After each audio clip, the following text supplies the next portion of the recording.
ఆంధ్రప్రదేశ్ రాష్ట్రంలో కుల ప్రాతిపదికన ఎన్నికలు జరుగుతాయని, ఆంధ్రప్రదేశ్ రాష్ట్రంలో కుల కుంపట్లున్నాయని, కులాధిపత్యం అధికంగా ఉంది అంటూ వీకెండ్ కమెంట్ బై ఆర్కేలో రాధాకృష్ణ గారు విశ్లేషణ చేస్తూ దానికి ఆంధ్రప్రదేశ్ అసెంబ్లీ వేదికగా నందమూరి బాలకృష్ణ గారు మాట్లాడినటువంటి కొన్ని వ్యాఖ్యల్ని ఆయన ఉదహరించడం జరిగింది. ఈ నేపథ్యంలోనే ఈ అంశం మీద మనం పూర్తి స్థాయిలో విశ్లేషణ చేసుకుందాం. ప్రస్తుతం మనతో పాటున్నారు ప్రముఖ రాజకీయ విశ్లేషకులు, ప్రముఖ సీనియర్ జర్నలిస్ట్ సిఎస్ రావు గారు. వారితో మాట్లాడదాం. సార్ నమస్తే. సార్ నమస్తే. ఆంధ్రప్రదేశ్ రాష్ట్రంలో కుల ప్రాతిపదికన ఎన్నికలు జరుగుతాయని, ఆంధ్రప్రదేశ్ రాష్ట్రంలో కులాధిపత్యం కోసం కొట్లాటలు జరుగుతాయని, ఆంధ్రప్రదేశ్ రాష్ట్రంలో కుల జాడ్యం పెరిగిపోతుంది అన్నట్లుగా వీకెండ్ కమెంట్ బై ఆర్కేలో రాధాకృష్ణ గారు ఆయన అనాలిసిస్ చేశారు. దానికి బాలకృష్ణ గారి కమెంట్స్ని కూడా ఉదాహరించారు. దీన్ని ఎలా చూడాలి సార్? ఇప్పుడు రాధాకృష్ణ గారు సీనియర్ జర్నలిస్ట్, ఆయన రాసినటువంటి వీకెండ్ కోసం ఎదురు చూస్తుంటారు. బ్యాలెన్స్గా రాస్తారేమో అనుకుంటూ ఉంటారు అవును చాలామంది. తర్వాత తెలుగుదేశం పార్టీ వాళ్ళు ఎక్కువగా ఫాలో అవుతుంటారు ఆయన రాసిన దాన్ని. ఆయన రాసినటువంటి వీకెండ్ మొత్తాన్ని అబ్జర్వ్ చేస్తే నాకు 3 పాయింట్లు ఆయన ఎందుకు అలా మెన్షన్ చేస్తున్నారు అనిపించింది నాకు. ఒకటి, ఆంధ్రప్రదేశ్లో కులాలకు సంబంధించినటువంటి ఆధిపత్యమే ఉంది అనేది ఒకటి. రెండు ఏంటంటే, బాలకృష్ణ గారు మాట్లాడింది తప్పు అన్నట్టుగా ఆయన ఫిక్స్ చేశారు. అంటే ఆయన సందర్భ శుద్ధి తక్కువ బాలకృష్ణ గారికి అనేటువంటి ఒక పదాన్ని ఆయన ఉపయోగించారు దాంట్లో. ఓకే. దాంతోపాటు 3 ఏంటంటే, చంద్రబాబు నాయుడు గారు బాగా ఇబ్బంది పడుతున్నారు. ఈ 3 పాయింట్లు తీసుకొని ఆయన మొత్తం వీకెండ్ని రాశారు. ఓకే. అయితే ఆయన రాసిన దాంట్లో అభ్యంతరకరం లేదంటే కొంత ఆలోచింపజేసేటువంటి అంశం ఏంటంటే కులాల వ్యవహారం. ఆంధ్రప్రదేశ్లో కులాలు అనేది ఎక్కువగా ఫ్లేవర్ అవుతుంటుంది. అసలు ఆంధ్రప్రదేశ్లో కులాల కుంపటి అని, కులాల ప్రాతిపదికన ఎన్నికలు జరుగుతాయనే యాంగిల్లో రాశారు ఆయన. అక్కడ ఈయన ఎందుకు ప్రతిసారి, ఇంతకు ముందు కూడా ఒకసారి ఆయన ఇదే రాశారు కులాలకు సంబంధించి ఆంధ్రప్రదేశ్లో. అలాగే ఆయన ఇంటర్వ్యూలో ఒకసారి ఐ థింక్ మోహన్ బాబు గారితో చేసిన ఇంటర్వ్యూ అనుకుంటా, ఓపెన్ హార్ట్ విత్ ఆర్కే, దాంట్లో చీ కులాలు కంపు, అది కుల్ల గజ్జి అక్కడ అంతా ఏదో రకరకాలుగా మాట్లాడాడు. ఆంధ్రప్రదేశ్ని ఒక రకంగా ద్వేషించుకున్న, ఆ రాష్ట్రంతో నాకేం పని అన్నట్టుగా మాట్లాడాడు. సరే, ఇవన్నీ నేను అబ్జర్వ్ చేస్తున్నా. సరే, జర్నలిస్టు ఎవరి అభిప్రాయం వాళ్ళు వ్యక్తం చేస్తుంటారు. బట్ మొన్న రాసినటువంటి వీకెండ్లో మాత్రం కులాల చుట్టూ మొత్తం తిప్పాడు. అది చూసిన తర్వాత రాధాకృష్ణ గారికి ఆంధ్రప్రదేశ్ క్షేత్రస్థాయిలో ఉండేటువంటి కుల సమీకరణలు కానీ అవి పెద్దగా అవగాహన లేదేమో అనిపించింది నాకు. ఎందుకంటే ఉండేది 3 కులాలు అన్నట్టుగా రాశారు ఆయన. ఆదిపత్య కులాలు ఏమేంటి? కమ్మ, రెడ్డి, కాపు, ఈ 3 కులాలే అన్నట్టుగా రాశారు. అసలు ఆయనకి క్షేత్రస్థాయికి వెళ్తే కాపులు అనేవాళ్ళు ఎవరు, అసలు ఎవరు కాపులు, వాళ్ళ పర్సంటేజ్ ఎంత అనేది ఉండాలి కదా ఫస్ట్. ఇప్పుడు నాకు తెలిసినంత వరకు ఆంధ్రప్రదేశ్లో నేను ప్రింట్ మీడియాలో కూడా, పేపర్లో కూడా పనిచేశాను కాబట్టి నాకు అవగాహన కొంత ఉంది. ఓకే. ఇప్పుడు అక్కడ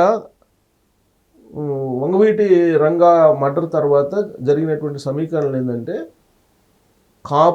కాపు, బలిజ, తెలగ, ఒంటరి అని చెప్పి వీళ్ళంతా ఒక సెక్టర్ అని చెప్పేసి ఒక స్లోగన్ తీసుకొచ్చారు. అయినంత మాత్రం చేత వాళ్ళంతా ఒకటి కాదు. వాళ్ళకి కూడా వాళ్ళు ఒకరికొకరు పెళ్లిళ్ళు చేసుకోరు. గోదావరి జిల్లాలకు వెళ్తే బలిజ సెట్టి బలిజకి పడదంటే ఐ మీన్ కనీసం వియ్యాలు కూడా అందుకోరు. అలాగే కాపు బలిజకి గ్యాప్ ఉంటుంది. మరి వీళ్ళందరినీ మీరు కాపుల కింద ఎలా మీరు పరిగణిస్తారు? వీళ్ళందరికీ నాయకుడు, వీళ్ళందరికీ ఒక ఐకాన్ లాగా చిరంజీవో లేకపోతే పవన్ కళ్యాణ్ గారు ఉన్నారని మీరు ఎలా చెప్పగలరు? అసలు కులాలు, ఉపకులాలు అనేది, ఇప్పుడు బీసీలు తీసుకుందాం. బీసీల్లో యాదవులు మేము గొప్ప అని ఒక ఫీలింగ్లో ఉంటారు. కురుబులు వాళ్ళకన్నా మేము గొప్ప అనే ఫీలింగ్లో ఉంటారు. ఉపకులాలు దాదాపు 42-52 ఉపకులాలు ఉన్నాయి బీసీలో. అది ఆల్రెడీ ఒక్కొక్క ఉపకులానికి ఒక్కొక్క కార్పొరేషన్ ఇచ్చారు జగన్మోహన్ రెడ్డి గారు అధికారంలో ఉన్నప్పుడు.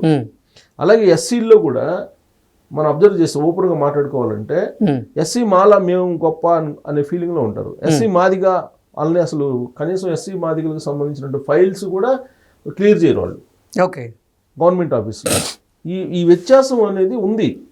ఇప్పుడు ఈవెన్ మందాకృష్ణ మాదిగా అనేక సార్లు నా ఇంటర్వ్యూలో చెప్పారు, మాదిగల్ని దూరంగా పెడుతున్నారు, మాల ఆఫీసర్లు అని ఆయన అనేక సందర్భాల్లో ఇంటర్వ్యూలో చెప్పారు.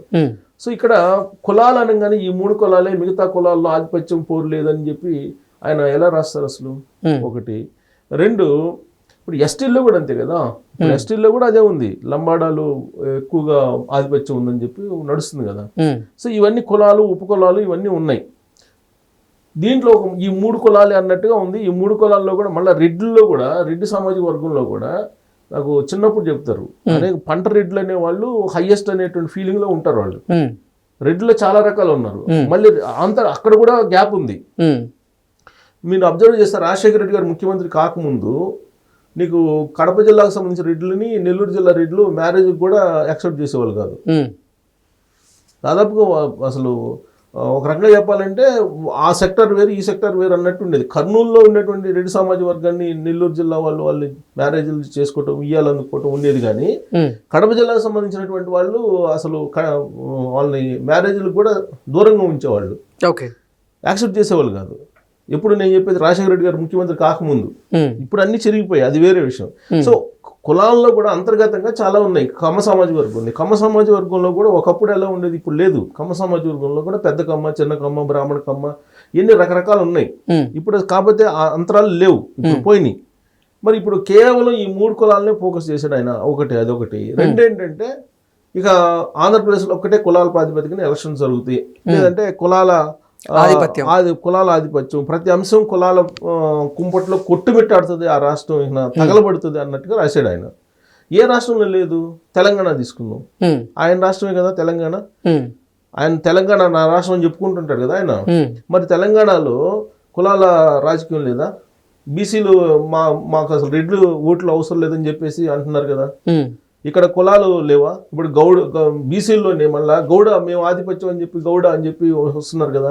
అసలు నెక్స్ట్ రాబోయేటువంటి ఎన్నికల్లో మీకు కులాల కుంపటే కదా ఇక్కడ తెలంగాణలో. రేపు రాబోయే రోజుల్లో కులాల కుంపటే కదా. మరి రెడ్డి సమాజ వర్గం, రెడ్లకి రాజ్యాధికారం కావాలని చెప్పేసి రేవంత్ రెడ్డి గారు అన్నారు కదా ఓపెన్ గా, బహిరంగంగా. బీసీలకు రాజ్యాధికారం కావాలని చెప్పేసి తీర్మానం అంటున్నారు కదా. మరి ఇది కులాల కుంపటి కదా. కాకపోతే ఏంటంటే రీసెంట్ వరకు కూడా గత 1.5 దశాబ్ద కాలంగా ప్రత్యేక తెలంగాణ అనేటువంటి ఒక పెద్ద ఇష్యూ ఉంది కాబట్టి ఆ ఇష్యూ ఫ్లేవర్ అయిపోయింది. మిగతా కులాలకు సంబంధించిన సమీకరణంలో కులతత్వం అనేది పోయింది, అని హైలైట్ కాల. ఇప్పుడు అది పోయింది కదా. ఇక నుండి మిగిలింది ఏంది? కులాలేగా. ఇప్పుడు ఆల్రెడీ కులాలు చూస్తున్నారు కదా ఆయన చూడలేదా? డైలీ ఇదే కదా, కులాల వ్యవహారమే కదా. అసలు వెలమలు ఎంతమంది ఉన్నారు, 0.5%, వాళ్ళకి రాజ్యాధికారం ఏంటి అని కులాలే కదా. భారతదేశంలో ఉన్నటువంటి ఏ రాష్ట్రంలోనైనా సరే కులాల ప్రస్తావన లేకుండా రాజకీయాలు ఉన్నాయా? ఇప్పుడు బీహార్ ఎలక్షన్ జరుగుతుంది. బీహార్లో ఏంటి?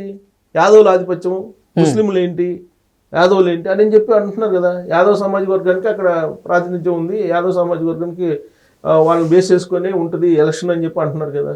అంతర్జాతీయంగా మొత్తం న్యూస్ అదే కదా. జాతీయంగా మన జాతీయంగా చూసుకుంటే మొత్తం ఏ రాష్ట్రంలో లేదు? రాజపుట్లు,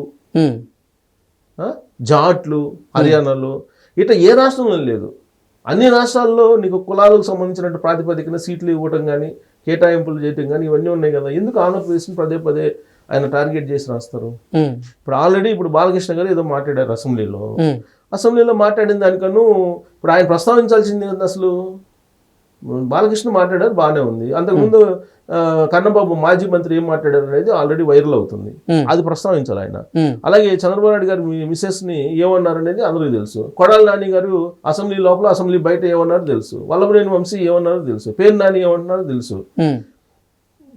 సాక్షాత్తు మాజీ సీఎం జగన్మోహన్ రెడ్డి గారు ఏమన్నారు ప్రెస్ మీట్ పెట్టి? చంద్రబాబు నాయుడు సామాజిక వర్గం అని చెప్పి ఆయన మన నిమ్మగడ్డ రమేష్ కుమార్ గారు ఎన్నికల కమిషన్ గా ఉన్నప్పుడు అన్నారు. ఈ అంశాలు కదా ప్రస్తావించాల్సింది. అక్కడ లేనటువంటి కులాల ప్రస్తావాన్ని, కులాలకు సంబంధించినటువంటి అంశాన్ని ఎలా ప్రస్తావిస్తారు? అంటే కులాలకు సంబంధించి ఉంటాయి, ప్రతి రాష్ట్రంలో ఉన్నట్టు ఆ రాష్ట్రంలో కూడా ఉన్నాయి. కానీ ఆ రాష్ట్రానికి సంబంధించినటువంటి ప్రతినిధులు లేదంటే కులదైవాలు, ఆయన ఒక పదం ఉపయోగించారు, కులదైవం అని. ఇది కాపులకు కులదైవం చిరంజీవి, పవన్ కళ్యాణ్, కమ్మలకు కులదైవం చంద్రబాబు నాయుడు, అలాగే రెడ్లకు కులదైవం జగన్మోహన్ రెడ్డి అన్నట్టుగా మాట్లాడారు. అంటే ఇదంతా కులదైవం. ఇప్పుడు కమ్మ కాస్ట్ నేనండి అనుకుందాం. ఇప్పుడు నా కులదైవం ఎవరు? వెంకటేశ్వర స్వామి, లేదంటే ఇంకో అక్కడ ఉండేటువంటి పోలేరమ్మ, అంకమ్మ ఎవరో ఉంటారు. కులదైవాలని ఎట్టంటారు? సో ఆయన రాసినటువంటి వీకెండ్లో ప్రతిసారి కూడా కొంత ఆంధ్రప్రదేశ్ అనగానే ఆ కులాలకు సంబంధించిన అంశాన్ని ఆయన ఆ కోణం నుంచి చూస్తున్నారు. అందుకని అక్కడ ఆంధ్రప్రదేశ్లో ఉండేటువంటి కులాల ప్రస్తావన చేయాలని అంటే ఆయన గ్రాస్ రూట్కి వెళ్ళాలి. గ్రాస్ రూట్కి వెళ్ళి ఉపకులాల ఆధిపత్యం ఎలా ఉంటుంది అనేది చూడాలి ఫస్ట్. ఇప్పుడు కాపులందరూ పొలవమని ఓటేస్తే పవన్ కళ్యాణ్కి మళ్ళీ 2019లో డిపాజిట్లు రాలేదు. మేము 33% ఉన్నామని చెప్పుకుంటారు కదా, 33% ఉన్నామని చెప్పుకుంటారు వాళ్ళు. మరి ఆయన డిపాజిట్లు రాలేదు, ఆయన 2 సార్లు ఓడిపోయారు. అలాగే చిరంజీవి పాలకొల్లు ఎందుకు ఓడిపోయారు? పాలకొల్లులో మొత్తం కాపులే కదా, చిరంజీవి ఎట్ట ఓడిపోయాడు? అంటే ఆయన విశ్లేషణ ఎందుకో మరి రాంగ్ రూట్ పట్టింది అనిపిస్తుంది నాకు. అంటే క్షేత్రస్థాయిలో ఉండేటువంటి పరిస్థితులకి భిన్నంగా ఆయన రాసినట్టు అనిపిస్తుంది, లేదంటే ఆయన మోస పద్ధతిలో రాశారేమో అనిపిస్తుంది. రెడ్లకే ఓస్ట్ వేసే పని అయితే రెడ్డి సామాజిక వర్గానికి మరి జగన్మోహన్ రెడ్డి ముఖ్యమంత్రి కాకూడదు కదా. చంద్రబాబు నాయుడు 4వ ముఖ్యమంత్రి అయ్యారు. చంద్రబాబు నాయుడు గారు కమ్మలే ఓట్లు వేసే పని అయితే కమ్మల పర్సెంటేజ్ అంతా కాదు కదా. సో ఇవి వాస్తవాలు. ఉపకులాలు ఉంటాయండి. ఇప్పుడు అసలు విలేజెస్ లో ఎలా ఉంటుంది అనేది 4 గోడల మధ్య మనం ఏసీ రూమ్ లో కూర్చుంటే అర్థం కాదు. ఉత్తర బజారు తూర్పు బజారు తేడా ఉంటుంది. ఆ వీధోడి ఈ వీధోడి పోట్లాట్లు ఉంటాయి. సో కాబట్టి ఇవన్నీ ఏంటంటే ఒక ఇష్యూ బేస్డ్గా రాయాలి, కానీ ఇష్యూ బేస్డ్ని మొత్తాన్ని తీసుకుని ఒక ఇష్యూ జరిగినప్పుడు దాన్ని బేస్ చేసుకుని మొత్తం కులాలకు ఆపదిచ్చి అన్ని కులాలని ఒక గుడి కిందకి తీసుకొచ్చి అదేదో కులాలతోటి రగిలిపోతుంది అన్నట్టుగా రాయటం అనేది మిగతా రాష్ట్రాల్లో కూడా ఉంది కదా. అదే కొత్త కాదు కదా. అసలు కుల ప్రాతిపదికన సీట్లే కేటాయిస్తున్నారు కదా. సో అలాంటప్పుడు ఆంధ్రప్రదేశ్ని ఎందుకో ఒక రకంగా చెప్పాలంటే దాన్ని ఒక కార్నర్ చేస్తూ రాసినట్టు అనిపించింది నాకు. Okay sir, thank you so much. Thank you.